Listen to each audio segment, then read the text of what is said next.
Santé 10% pour 100%. Probablement la- le site Hey, la de la photo. semaine, le Mathieu Botte côté. C'est que là, hélas, ceux qui rejettent nos valeurs traditionnelles médisent le sacerdoce. Puis là, tu peux cliquer, mais encore. En premier lieu, les immigrants médisent le Québécois moyen. Voilà. On peut continuer. À cet égard, les anglophones attisent une ferveur indomptable chez les défavorisés. Voilà. Donc, si vous avez besoin de votre dose de Mathieu Botte-Côté, hein, il y en a vraiment beaucoup. Néanmoins, les apôtres du wokisme déblatèrent leur ragot dans les rues. Le wokisme. J'aime tellement la photo qu'ils ont prise. Ah oui, c'est la photo que ça prenait, là. Plusieurs importants penseurs me rapportent que les défavorisés et les non-genrés supportent sans retenue ceux qui rejettent nos valeurs traditionnelles. Plusieurs importants penseurs. Hein. À l'opposé, les défavorisés, donc les plébiers, persécutent la vénérable reine. Hey, voyons donc. Je sais pas si c'est toutes des phrases qu'il a dit. Là. Ça me surprendrait pas. Là. S'acharnent, les milléniaux s'acharnent sur le clergé, pauvre clergé. En somme, les femmes biologiques s'acharnent contre le sacerdoce. C'est, en tout cas, ça a l'air d'être pas mal d'envergure, on pourrait dire. Quand tu es en manque de petits messages d'amour, tu vas là, puis Oui, tu peux t'en générer deux, trois. t'as ton Mathieu Bas de côté. Puis, ben, avant d'aller plus loin, ça va être l'extrait que je vais découper de la semaine, le Mathieu Bas de côté. Hein. Vous voyez l'adresse ici, le Matt Bas de côté, vous allez tomber dessus. Puis ça vient de Pierre-Luc Racine de Trois-Bières, un ami de 70%, qui est déjà venu à 70%. Je ne sais pas qui est Louis-André, mais vous pourrez faire vos recherches. Je vais descendre ça ici et vous souhaiter un joyeux Pâques à tout le monde. Et notre ami Carl G. Deslauriers a fait une autre capsule avec l'aide de Thierry Havard. Hein, Carl qui souffre de sclérose latérale. Je ne sais pas c'est quoi le bon nom de la maladie, je devrais checker, là, mais c'est la même affaire que souffrait Stephen Hawkins, là, qui a été pas mal comme la personne qui a popularisé la maladie.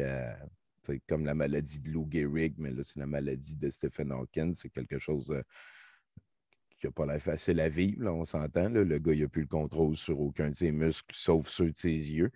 Donc, on lui souhaite le mieux possible, vraiment, à notre bon chum. Mais c'est à chaque fois que ça y tente d'embarquer dans nos niaiseries. Il est souvent VJ. Et là, ben, on s'est parlé et tout. Et il s'est tag-teamé avec le bon Thierry Havard pour faire une capsule. On a entendu dire qu'il aimait les chars. Et cette semaine, c'est « Je suis chanceux » de Carl G. Deslauriers. Allez le suivre sur Facebook. Je suis chanceux. Très chanceux. Bon, ça va prendre un peu de contexte étant donné que ceux qui me connaissent savent pertinemment que j'ai la SLA. C'est une maladie qui paralyse tout le corps jusqu'à ce que tu sois incapable de respirer et tu te tues en te noyant avec ta morve. Enfin, je me considère chanceux, comme je disais. Chanceux d'être encore en vie grâce aux avancées médicales qu'on a maintenant en 2022. Chanceux d'être entouré à tous les jours par des gens qui se dévouent à me mettre confortable en nettoyant le tas de flux que j'ai fait dans le lit à tous les matins. Chanceux d'être dans une société qui permet que ça arrive sans que j'aille à payer quoi que ce soit tout en laissant ma famille libre de paiement faramineux. Je sais pas combien je coûte par jour, mais c'est sûrement pas en bas de 1000 $. À vérifier. Chanceux d'avoir une famille qui me supporte inconditionnellement. Chanceux de pouvoir encore grimper la pyramide de Maslow jusqu'au top dans le domaine artistique parce qu'on me retient les portes, les grosses portes à part de ça. Avec tout ça, avec tout ce temps libre, avec tous ces petits miracles de la vie que le monstre de spaghetti m'offre à tous les jours, je m'ennuie devant YouTube. Mais je suis peut-être trop dur avec moi-même. Après tout, on me répète souvent que je suis courageux, une source d'inspiration même. Je suis coupé du monde depuis 2 ans, certain. Alors, je suis pas trop sûr de ce qui se passe dans les nouvelles. J'ai entendu parler d'un certain virus qui apparemment font que les gens s'enferment chez eux et ne font que regarder la télévision. C'est peut-être ça le nouveau standard. Étant donné le fait que je vis ça depuis plus longtemps qu'eux, je suis sûrement l'exemple à suivre. Peut-être que c'est ça l'apothéose de notre société. Peut-être que c'est ça réussir. Avoir une maladie pour justifier son manque de volonté. Parce qu'on va se le dire, je suis bien. Motadine que je suis bien. Pour vrai, les bonnes journées sont moins rares qu'on puisse le croire. C'est ça le rêve américain. Certaines personnes idolâtrent des gens comme Donald Trump, François Lambert ou Logan Paul. Eux, ils ont travaillé pour être où ils sont rendus. Moi, je fais rien. Je fais littéralement rien pour avoir ce confort-là. Même si je voulais lever le petit doigt, j'en serais incapable de toute façon. Je commence à mieux comprendre ce que les gens voient en moi. C'est génial. Je trouve ça beau. Une statue en bronze a sans doute été érigée à mon effigie, question qu'on se souvienne pour toujours de celui qui a tracé le chemin pour des millions de personnes. Qui sait, elle est peut-être déjà démolie par un groupe de gens offensés par un de mes statuts Facebook.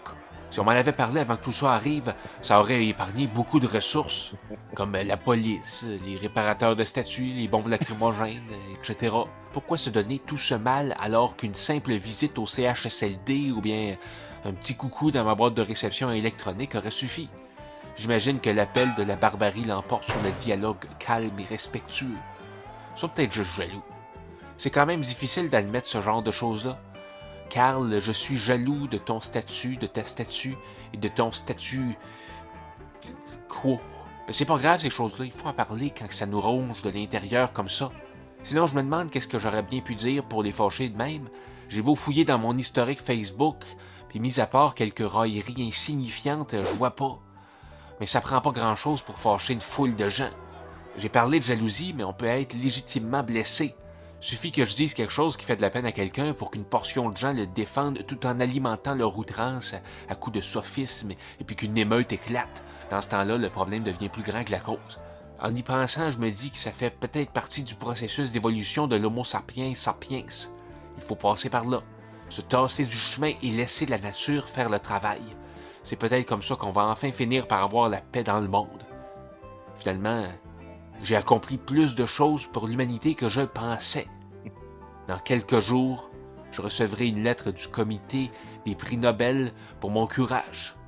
Et j'ai très hâte. À bientôt.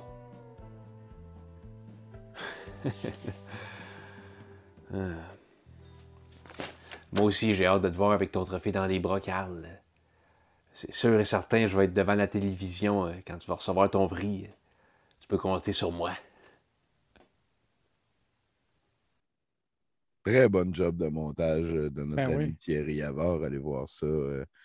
Kevin Brunner, un gars d'essai aussi.